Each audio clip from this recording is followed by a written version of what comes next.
Hello everyone, কেমন আছেন? আমরা ভালো আছি। আজকে দেখাচ্ছি একটা রেসিপি।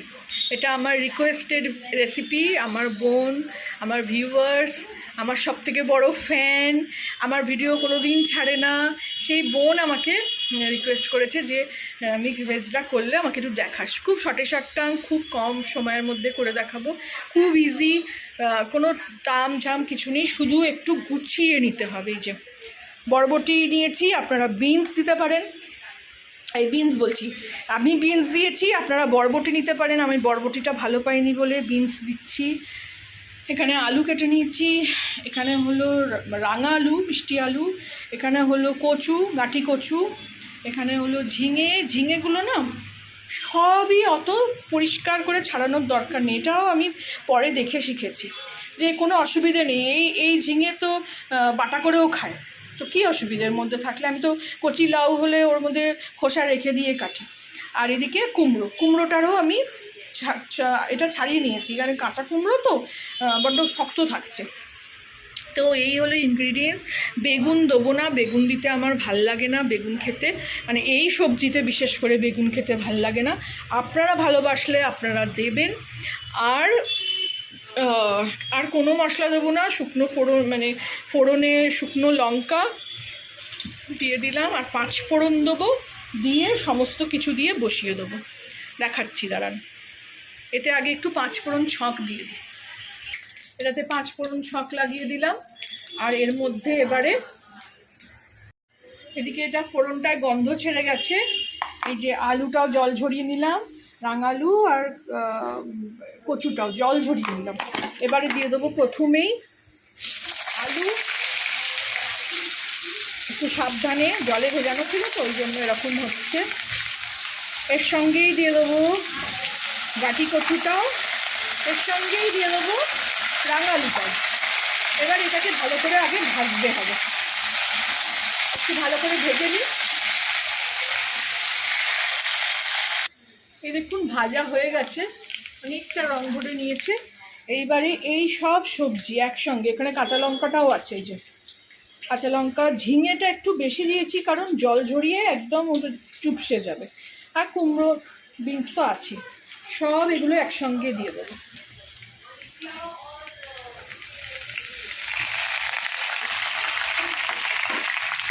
দিয়ে একটু নাড়িয়ে দেবো, ওপর নিচে করে দেবো শুধু।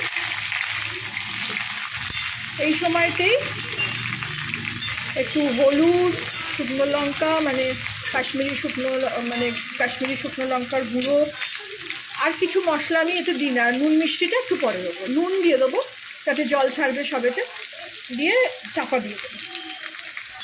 এই যে একটু নুনটা পুরো জায়গা জুড়ে ছড়িয়ে দিয়েছি। এদিকে একটু কাশ্মীরি লঙ্কা দিয়েছি, একটু হলুদ দিয়েছি। আপনারা যদি জিরে ধনে খান তো দিতে পারেন, আমার ওসব ভাল লাগে না বলে দিই না। এতে আর একটা জিনিস করলে খুব ভাল লাগবে, সেটা হলো কাঁঠালের বীজ। এখন তো কলকাতায় খুব কাঁঠালের বীজ দিয়ে খাবেন, আরও ভাল লাগবে। আর একটা জিনিস যেটা মনে পড়লো, কাটোয়ার ডাঁটা, এইটাও দিলে এর সঙ্গে ভীষণ টেস্টি খেতে হয়। মানে বলে বেড়াতে পারবো, কলকাতায় করেছি অনেকবার, কিন্তু এখানে তো ওইসবের অপশান নেই। এখনও পর্যন্ত কাঁঠাল খাইনি, কাঁঠালের বীজের তো কোনো প্রশ্নই নেই, তার সঙ্গে কাটোয়ার ডাঁটাও পাওয়া যায় না। তো ওই জন্যে এটা আমার শাশুড়ি এইভাবেই শিখিয়েছিল। কিন্তু ওই যে আমি শিখি একরকম নিজের মতন করে করি, তো ওই পরে আমি কাঁঠালের বীজ কাটোয়ার ডাঁটা দিয়ে করে খেয়েছি কলকাতায়, কিন্তু এখানে তো সেটা উপায় নেই। তো ওই শাশুড়ির শেখানোটাই এখানে কাজে লেগে গেল। তো এখানে এবারে এটাকে ভালো করে নাড়িয়ে এটা ঢাকা দিয়ে দেবো। আপনারা এখানে চাইলে টমেটো, বেগুন, একটু আদার রস দিতেই পারেন, কিন্তু আমি আর কিছুই দেবো না, এইভাবে সিম্পলভাবেই করব। এই দেখুন ঢাকা দিয়ে দিয়েছি, ঢাকাটা খুলে একবার দেখাই। এই দেখুন জল বেরোচ্ছে। কুমড়ো, ঝিঙে, বরবটি না বিন, এগুলো থেকে সবই জল বেরোবে, আর এতেই রান্না হয়ে যাবে। আমি কোনো রান্নায় না ঝপ করে জল ঢেলে দিই না। আর এই ভাপে কম আঁচ, দেখুন কম আছে, আর বাড়াইও না আছে, তো এইভাবেই হবে। ফিরে আসলাম, দেখাই। এর মধ্যে আমি 2-4 বার এটাকে নাড়িয়ে দিয়েছি।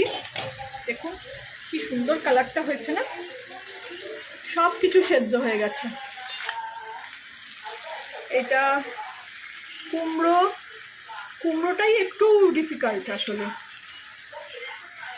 এই যে কিছু কিছু হয়েছে, এই যে কচু কচু দেখুন একদম গলে গেছে, ছুরি বসে যাচ্ছে।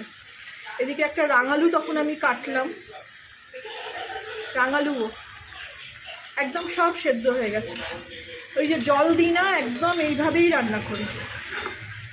নুন দিয়েই তখন বসিয়েছিলাম, একটু চিনি দিয়ে দেবো এতে। চিনিটা আমি এখানে একটু কমই দেবো, আমার শাশুড়ি করতো একদম মিষ্টি মিষ্টি হতো, আমি এখানে একটু কমই দেবো, স্বাদ অনুসার দেবো, দিয়ে একটু দেবো, মানে যেহেতু কুমড়োটা কাঁচা মিষ্টি নেই সেই জন্য। ব্যাস এইটুকুনি দেবো, কারণ এটা আমার একটু ঝাল ঝাল খেতেই ভালো লাগে। দিয়ে সব নাড়িয়ে দেবো। আজকে আর ট্রাইপডটা লাগাইনি, হাতে হাতে করে করেই করছি। এখানে আপনারা চাইলে একটু ধনেপাতা দিতে পারেন, কিন্তু আমার এইসবে ফ্লেভারে, মানে এই পাঁচফোড়নের ফ্লেভারে এই সব কুমড়ো টুমড়ো দেওয়াতে এখানে আমার এটা ভাল লাগে না, আমার গন্ধটা ভাল লাগে না। রেডি হয়ে গেল আমার পাঁচমিশালি তরকারি। খুবই টেস্টি হয়, অবশ্যই বানাবেন, খাবেন, আমাকে জানাবেন কেমন লাগলো। ভালো লাগলে আমার চ্যানেলটাকে লাইক, শেয়ার অ্যান্ড সাবস্ক্রাইব করে দেবেন। Thank you for watching.